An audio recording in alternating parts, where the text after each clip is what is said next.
everyone, welcome to the Greenery Garden Home Talks. I'm Amy, a horticulturalist here at the Greenery. And I'm Kevin, the Senior Horticulturalist here at the Greenery. Today we're going to talk about how to prepare and create a vegetable garden.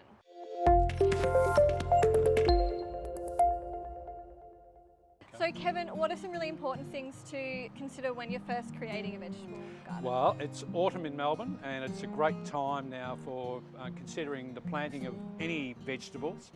All those vegetables that love the cooler months of the year, of course, grow well and can be planted now.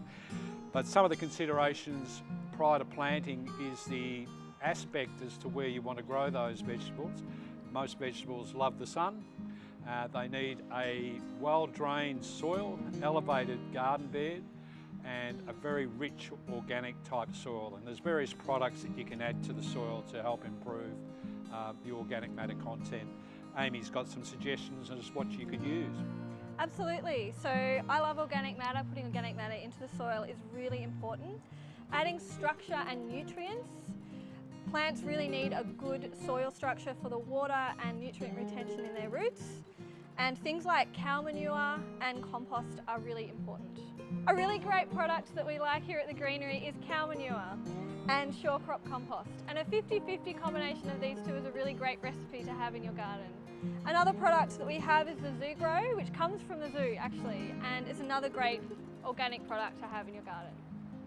Bearing in mind that a lot of those products are improving the structure of the soil, vegetables are very hungry plants, and the more organic matter and the more food that they have incorporated into the soil, the better they're going to do and the better the plant will be in the long run. So when you're preparing your garden bed, this raised vegetable garden of ours here at the Greenery has had some summer vegetables in it, and they're now finished and we're in the process of removing those.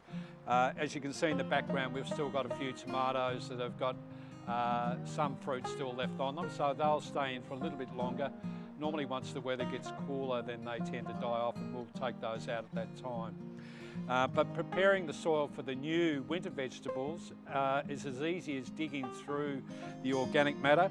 I'm just going to lightly turn over the soil here, which has got things like straw, which was added through the summer months to act as a mulch on the vegetable garden, and now we can dig that through to help improve the soil prior to planting. And it's just a matter of getting a garden fork, turning it over down to the fork's depth so that the soil is nice and friable, and the pea straw and organic matter is incorporated through. Any of the new products you can add to the top of the soil, like the compost and the manures that Amy has mentioned. They can be spread out over the top, and they can also be dug through with the garden fork. Good idea to get them down into the soil because the roots of the plants are in that area and it's more accessible for the plants to use. So here we've got some shore crop compost and we can turn that through the veggie patch now. It's just a matter of spreading it out over the top of the soil and then digging it through with the fork or a spade if you don't have a garden fork.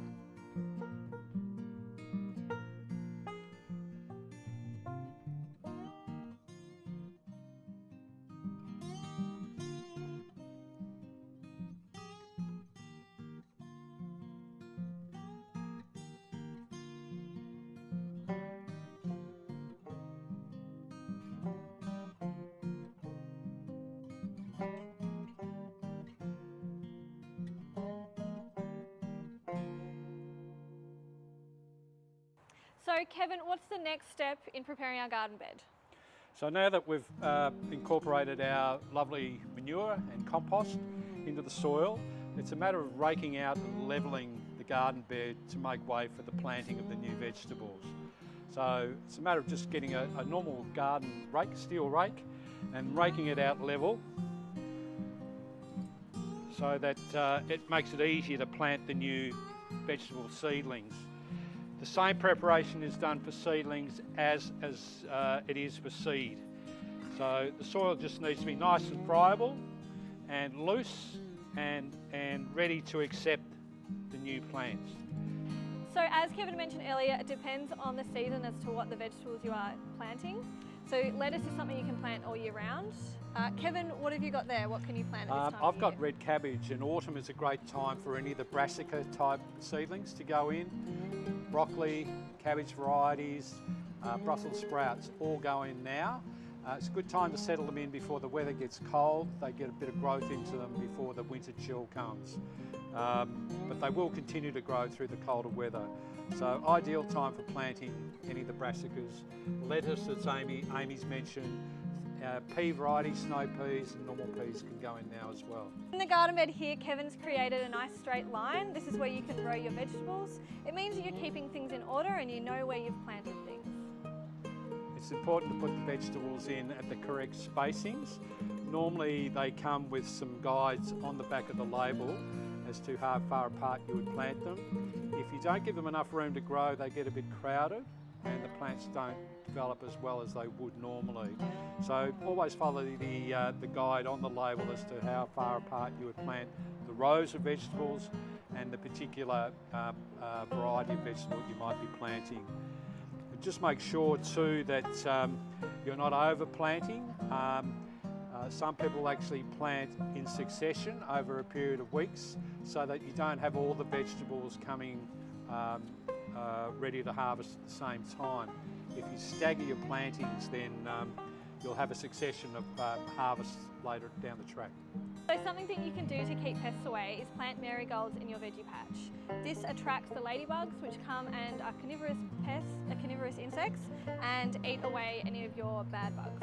So now I'll plant some of the lettuce. What I like to do is take the plants out of the punnets and lay them down where I'd like to plant them. This means that you can figure out your spacing and see where you want to put them. This is the lettuce. This is a baby leaf mix. Now I've got all of my lettuce planted out and spaced out where I want to put them. It's time to plant. So it's basically just making sure that the roots are all covered and the plant is nice and snug in the soil. You're not wanting to cover too much of the foliage there, but still have it nice and firm in the garden bed.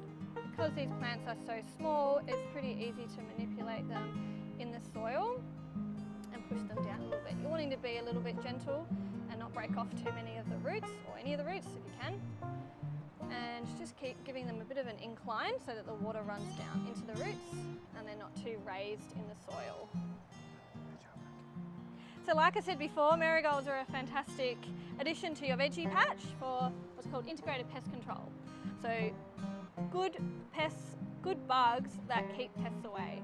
So I like to just throw in a couple here and there. There's no real rhyme or reason to where you put them, just as long as they're nice and close to the plants. And just spacing them out so that they're all nice and even throughout the garden bed.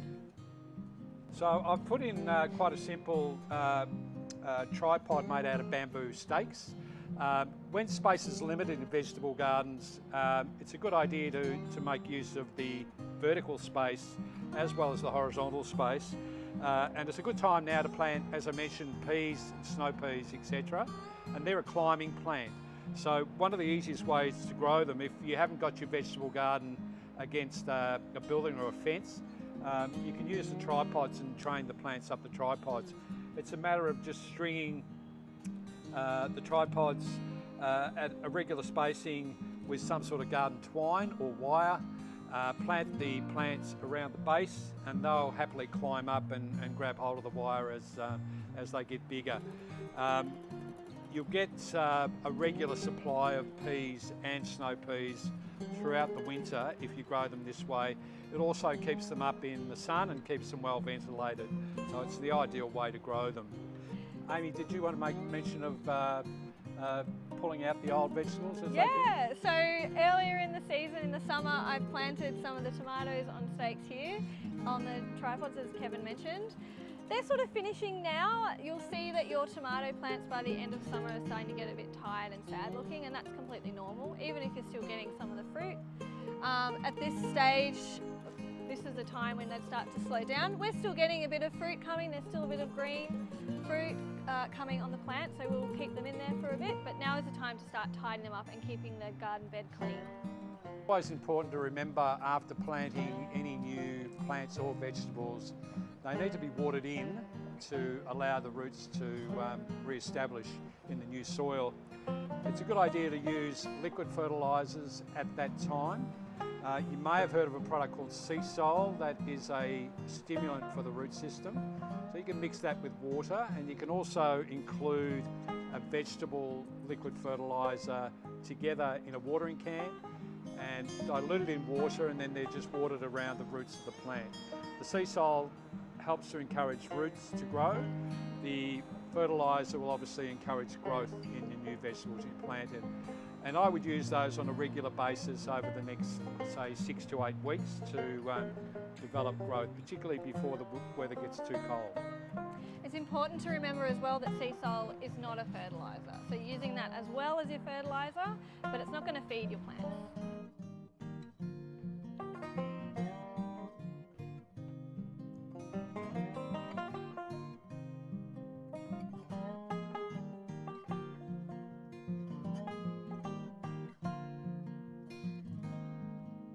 Thanks for watching. Come and see us here at the Greenery Garden Home. We're open 6.5 days a week.